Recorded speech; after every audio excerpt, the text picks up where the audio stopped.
Boa noite a todos. Renato Gama falando no canal Vasco 68. Gente, não esqueça, vocês curtindo o vídeo, o YouTube começa a indicá-lo. E acione sim notificações, que não é escrito que se inscreva. Estou eu gravando hoje pela segunda vez, né? A minha diretora, meia hora aqui se esforçando, deu um problema, problemas técnicos, e o Matheus já não pude gravar pelos mesmos problemas técnicos. E hoje a minha esposa se esforçou, a minha esposa, a diretora, e vamos ver se a gente consegue gravar esse vídeo, né? Gente, hoje o Vasco fez... É chato que eu vou ter que falar tudo de novo, né?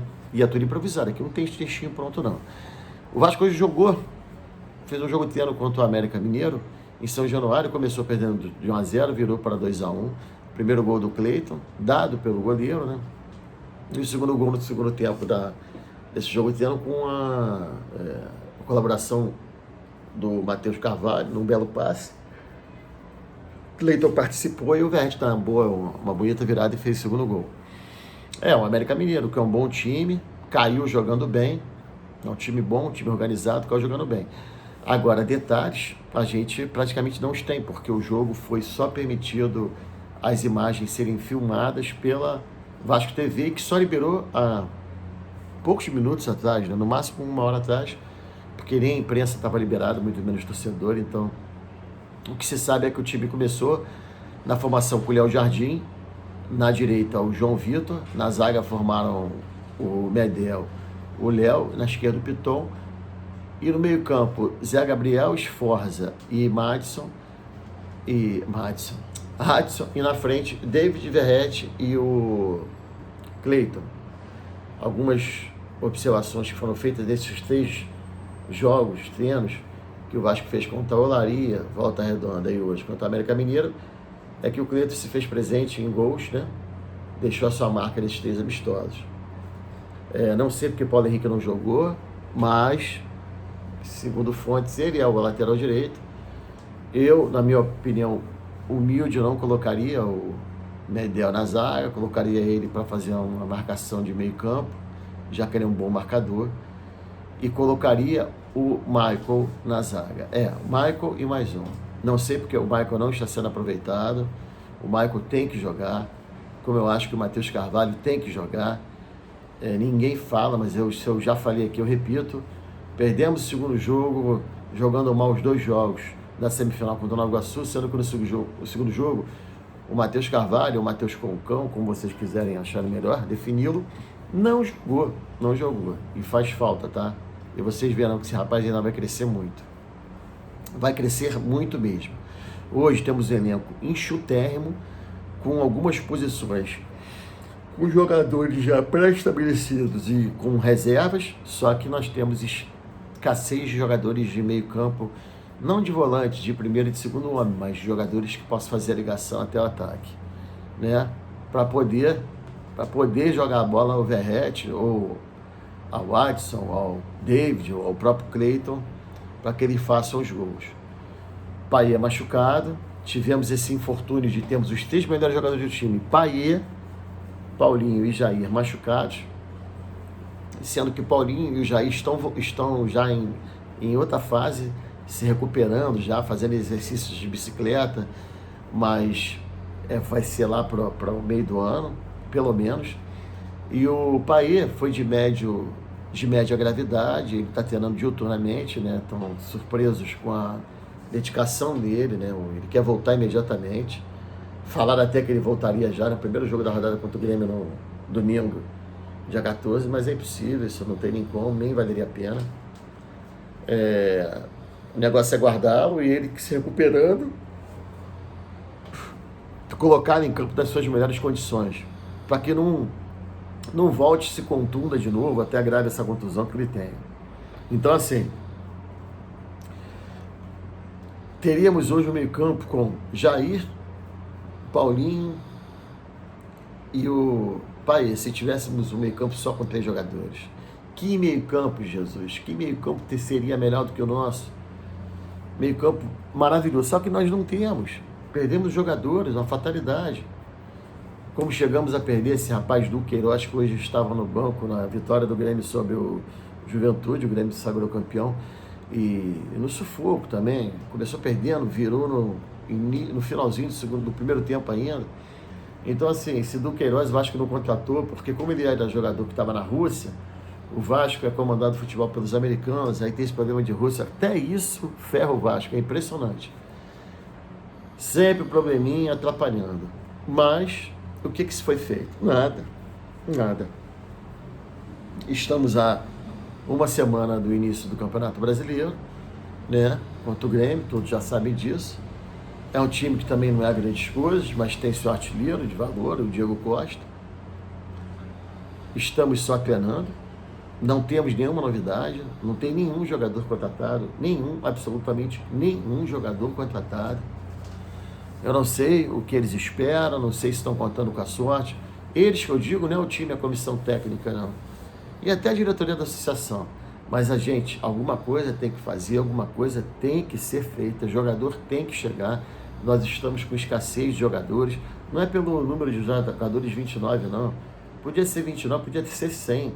Mas a gente hoje não pode ter jogadores mais medianos, não medianos medíocres, mas na média. Se bem que a palavra medíocre quer dizer médios. Não jogadores acima, bem acima da média. Bem acima da média. 15 milhões é um dinheiro que eu pararia de trabalhar a vida inteira. Só que hoje 15 milhões você contrata um jogador médio. E é o dinheiro que falaram que tinha disponível. Então, assim, faz-se várias especulações, são feitas várias especulações em torno de jogadores que virão, que sairão. Inclusive hoje o Rossi jogou no segundo tempo e não sei se ele foi bem, porque não tem imagem. E já estavam dando ele como vendido ao Santos. Santos esse, que amanhã faz o final com o Palmeiras, tendo a vantagem do empate, que venceu o primeiro jogo. Ceará e Fortaleza hoje empataram, o Ceará foi campeão nos pênaltis. Então veja bem, tirando de um ou outro, os times estão muito equilibrados, mas muito equilibrados mesmo. Se o Vasco fizer um esforcinho mínimo de contratar uns 3 jogadorzinhos bons, nós podemos competir de meio de tabela para cima, não para ser campeão, mas pegando uma Sul-Americana, quiçá uma pré-Libertadores. Agora, nós estamos com um elenco curtíssimo. E dentro desse elenco, a gente tem o Ryan, que é uma joia a ser lapidada, que o Ramon Dias não tem confiança em utilizá-lo. Nós temos o Eric Marcos, outro jovem. Nós perdemos, além desses 3 jogadores machucados, o Paê, o Paulinho e o Jair, nós ainda perdemos Marlon Gomes e perdemos o Peck. Então, gente, vamos procurar agora, o Ramon Dias vai ter que procurar extrair o que de melhor ele puder extrair desses jogadores, tipo David, que já está jogando titular, está se saindo bem, o Matheus Carvalho, o Maicon. Gente, como ele só tem essas peças e essas peças não funcionaram, ou o esquema dele não funcionou, ou as duas coisas juntas não funcionaram, ele, melhor do que a gente, sabe o que ele deve fazer ali dentro, a gente confia. Mas eu, sinceramente, eu gostaria de ver o Maicon na zaga, mesmo que eu quebrasse a cara, eu gostaria de ver o Matheus Carvalho de meio campo titular. Talvez, Matheus Carvalho, no caso, ele até vá vir a jogar de titular, porque nós estamos com escassez de meio campo.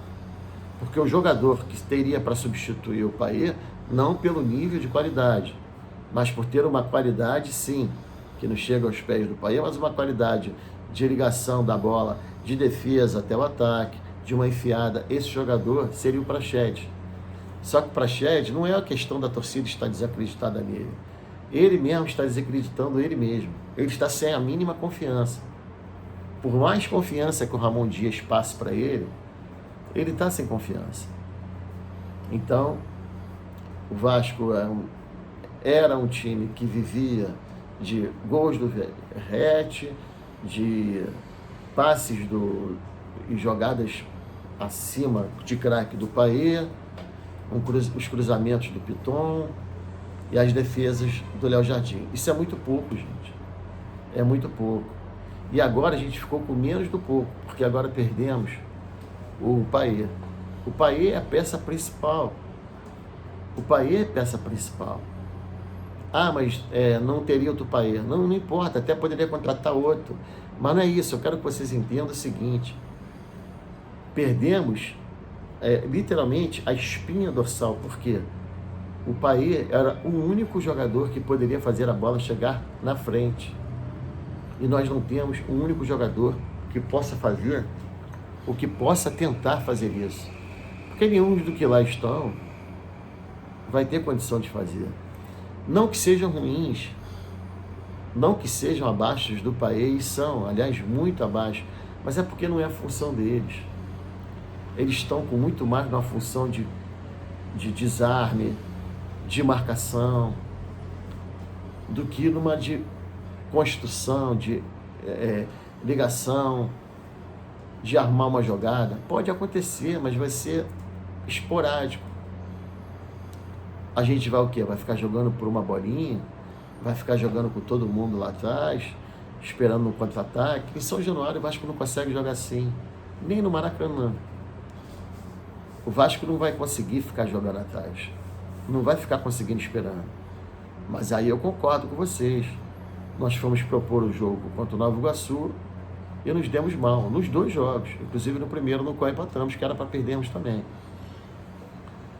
Agora, fica difícil o Ramon Dias ele criar alguma coisa diferente. O que ele pode criar de diferente é sistema de jogo, de 3 zagueiros que ele estava gostando, até mesmo eu, e passar para 4. O que diferente ele pode fazer? Ele está rodando jogadores, está tentando jogadores, botou hoje o Adson no meio, não sei porque botou o João Vitor na direita. Cara, ele não pode fazer muito diferente disso. Tenho escutado muitas críticas em relação a ele, mas o que diferente que ele pode fazer? Que fato novo é esse? Ele não tem, o Vasco não contratou, gente, um jogador. Janela fecha no dia 17 de abril agora. Hoje é dia 6 de abril. O Vasco não contratou ninguém. Vai fazer o quê? Vai contratar na semana que vem, tá?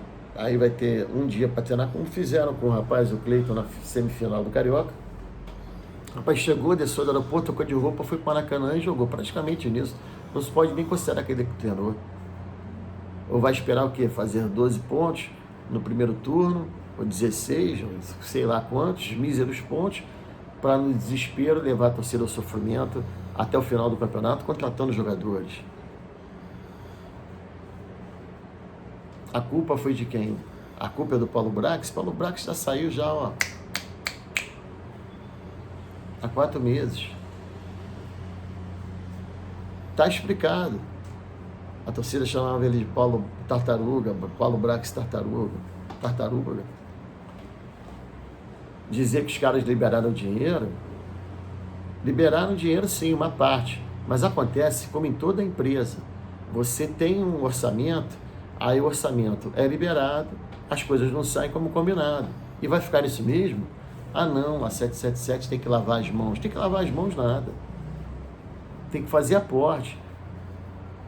E tem que botar dinheiro, porque eles agora, até agora, para mim, não fizeram nenhum aporte. Porque até agora eles empataram o dinheiro. E empataram o dinheiro antes mesmo do que eles imaginavam. Antes mesmo do que imaginavam. Fico feliz porque, de um lado, porque o Vasco, quando estava ganhando tudo, no início da década de 2000, final dos anos 90, o Vasco dava muita alegria aos seus torcedores, mas gerava muita antipatia. Por causa do falecido Eurico Miranda, das maneiras que ele atuava, implacável, lógico, querendo defender os interesses do Vasco, mas implacável, passava do ponto e tal. Hoje, nós nunca seremos, né? Amanhã até faremos 100 anos da nossa Carta da Resposta Histórica contra o racismo e contra a discriminação. E, porra, o que me dá hoje muita alegria é fora de campo. É a parte social. O time hoje entrou em campo com as crianças autistas cumprimentando os jogadores. É a própria resposta histórica que amanhã faz 100 anos. É o apoio contra a homofobia, contra qualquer tipo de preconceito contra os gays, contra os negros, contra os índios, contra os portugueses, contra os deficientes. Então, são causas muito bonitas que hoje a mídia está começando a abraçar. Até o Simas, historiador, comentarista de futebol, inteligentíssimo, que nem vascaíno é, ele cansa de falar e disse isso ontem para os próprios alunos dele. Não se surpreenda se o Vasco virar, a carta histórica virar uma questão de Enem. E a matéria Vasco deveria ser dada em todas as escolas. Isso é uma coisa que me enche muito de orgulho. Mas muito de orgulho mesmo. Mas o que nós queremos, além disso, obviamente, do qual nos orgulhamos, isso já está feito. Isso é a nossa história. A gente quer ver a bola entrando. A gente quer ver gol. A gente quer ver um time que não precisa bater campeão. Porque acontece, às vezes, o melhor time não ganhar. Mas nós queremos ver um time batendo lá em cima e competindo de igual para igual. E é o que nós não estamos vendo. Gente, a minha intenção é sempre fazer um vídeo por dia. Ontem eu não pude fazê-lo. Se Deus quiser, amanhã, dia em que estaremos completando 100 anos da resposta histórica dada pelo José Augusto Prestes, que assinou a carta, presidente do Vasco da época. E amanhã, se Deus quiser, estarei aqui para comentar também isso, tá? Uma boa noite, fiquem com Deus, Nossa Senhora, Jesus Cristo, todos os santos e anjos abençoem a vocês e vossas famílias.